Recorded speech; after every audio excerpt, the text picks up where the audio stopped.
Her debut with the... What if I told you the entire WNBA hierarchy just got flipped overnight, and the vets didn't even see it coming? In Puerto Rico, something went down that the history books won't be able to ignore. Everybody watching felt it, the exact moment the basketball world shifted under the old guard. A quiet, ice-cold leader stepped back on the court and suddenly the entire pecking order started looking different. Yeah, the hardware is real, but what's happening behind the scenes? That's where the real beef is cooking. Ever since the international stage exposed how lethal this offense becomes when it runs through a generational playmaker, the question isn't if anymore, it's when. When does the future fully take over? Because in San Juan, you could feel it, coaches stressed, veterans uneasy, and the whole system low-key shaking. This wasn't just a game, it was a statement. And trust me, not everybody is celebrating this shift. Check this out. I'm completely different off the court than I am on the court. Like, when I step in between the lines, like, I'm there to... That was wild, right? And here's where it gets even crazier, because nobody, asterisk and I mean nobody asterisk, thought it would unfold like this. Caitlin Clark walked into that arena carrying more baggage than a transatlantic flight. We're talking injuries stacking up like bad calls, groin strains, bone bruises, ankle issues. Her 2025 season was straight up brutal. At one point, it looked like her body was waving the white flag. And then, boom, 239 days without a real game. For an elite hooper, that's not just a break, that's basketball exile. So yeah, the critics were lurking, waiting, ready to pounce the second she looked hesitant, the second she played like she didn't trust her own body. Even the Day One fans, they were holding their breath a little. But here's what everybody missed. While the world kept spinning, Caitlin was in the lab. 8 months. No spotlight. Just pain, rehab, and building something dangerous inside. A whole furnace. She didn't fly out to Puerto Rico to ease back in. Nah, she came with a mission. To remind every single person in that building, teammates, coaches, and especially the doubters, exactly who runs the show when she's healthy. And what happened next? Yeah, it had people real quiet. Watch this. Caitlin Clark is officially the MVP of the FIBA Women's World Cup qualifier tournament that was just held in Puerto Rico. Team USA went undefeated. And it's kind of crazy because Caitlin Clark actually only started 1 game in this entire tournament, but clearly she had the greatest impact. The coach at times was also playing her in like the 3-4 position, which is so wild. She's a true point guard and literally everyone does better when she is running the point. And she led the team in assists per game with 6.4 per game. And she also led the team in efficiency at a 14.6, which is something that FIBA uses, the WNBA and NBA don't, but essentially it's a math equation that figures out your efficiency on the court, and she led Team USA. She also led the team in overall points at 58 points, but Kalia Copper actually led in points per game at like 12.5 points per game. And Caitlin played around 20-ish minutes in each of these games. And remember guys, this is Caitlin Clark's senior debut for Team USA because she was not invited to the 2024 Olympics. And actually in her first ever game for Team USA, she had a double-double with 12 points and 12 assists. But beyond just the numbers, Caitlin Clark changes the entire game the minute that she steps on the court. You can see how other teams change their defense just to make sure that they are guarding her. Like so many teams were switching to a box and one whenever she stepped on the court. Just the gravity that she has when she's on the court, the quickness of the game, the speed gets so much faster when Caitlin Clark is in the game. And honestly, it's a super exciting brand of basketball. I loved watching her play in these Team USA games, even if it wasn't that many minutes. I also loved seeing her and Paige and Angel cook together. But that's it for this Team USA World Qualifier thing that they were doing. They did qualify for the World Cup, and we'll just have to tune in September. Congrats, Caitlin, on the MVP. That clip said everything, didn't it? But now let's talk about the sideline drama, because this is where it gets a little spicy. Enter Kara Lawson, new coach, big debut, and that classic nothing is given, everything is earned energy. You already know what that means. Somebody big is about to sit. And yep, game 1, she rolls out a veteran-heavy lineup with Chelsea Gray, Kalia Copper, and Jackie Young. Message received loud and clear, Caitlin, hold that seat. But then, reality hit fast. Midway through the first quarter, second unit checks in, and the moment Caitlin Clark touches the ball, boom. First possession, no-look dime to Monique Billings for an easy bucket. Then another assist. Then a jumper. Suddenly all that rust talk, gone. Finished. Buried. By the end of a 110-46 blowout, she dropped 17 points and 12 assists in just 19 minutes, second most assists in tournament history. That's not easing back, that's taking over. And even Lawson had to admit it, the second unit, led by Caitlin, flipped the entire game.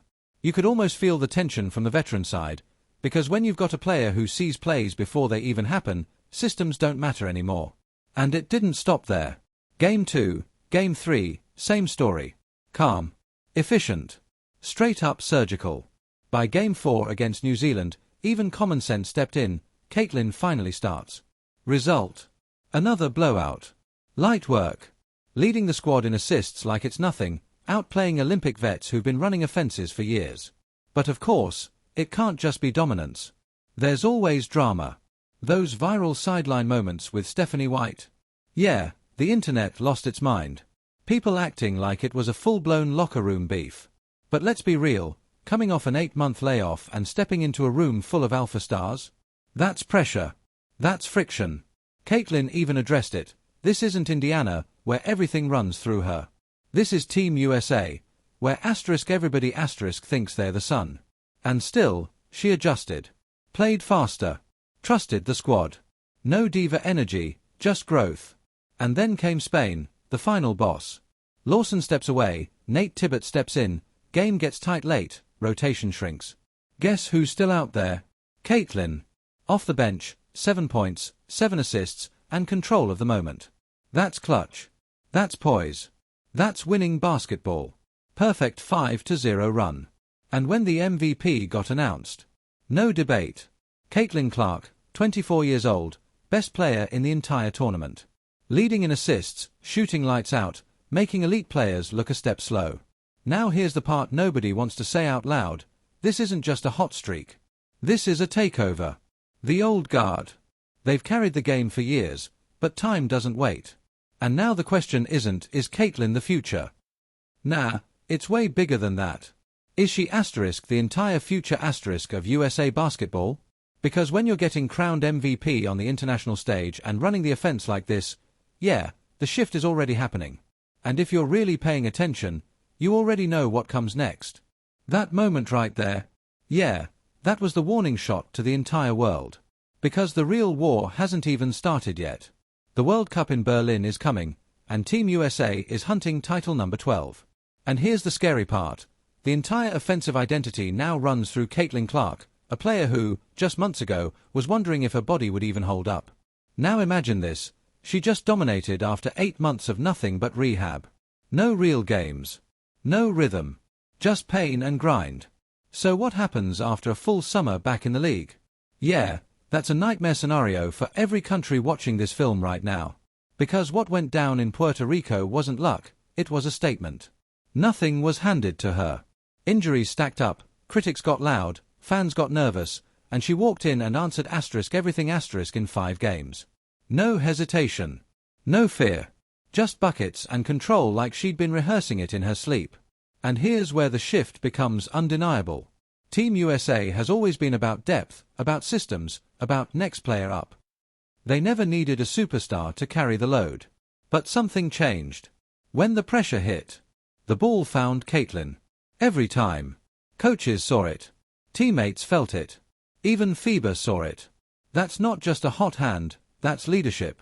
That's future captain energy whether they put the label on her or not. You could see the struggle early, vets trying to run the old system, slowing things down, forcing structure. But the game has evolved. This isn't just about plays anymore, it's about gravity. And Caitlin's gravity? It warps the entire floor.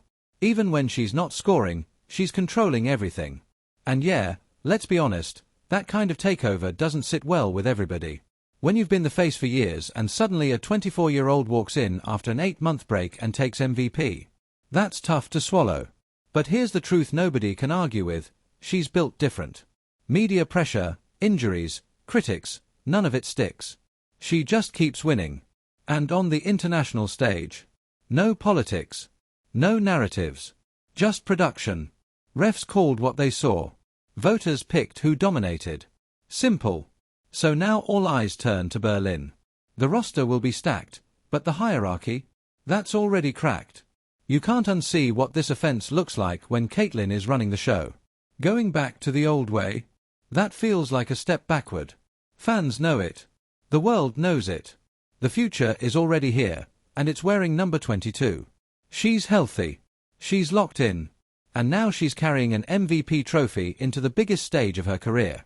Kara Lawson has a decision to make: manage egos, or chase gold the smart way. Because the locker room is split, but the solution is simple. Let Caitlyn cook. The veterans have a choice now: ride with the wave and win, or stand still and get left behind. Because based on what we just saw, the game has already moved on. This is a new era. And Caitlyn Clark is standing right at the top of it. The 12th title is on the line, and for the first time, the road to gold is being built by someone who doesn't care about legacy, doesn't care about politics, only buckets. The noise is coming. The pressure is coming. The world is watching. But none of that matters when the ball goes up, and she's already proven she can handle all of it. This isn't a prediction anymore. It's reality. The takeover is here. And if you've been watching closely, you already know who's leading this team into the storm. So if you felt that shift, if you see where this game is headed, hit subscribe and stay locked in. Because WNBA Vibe is where you catch the stories before they become headlines.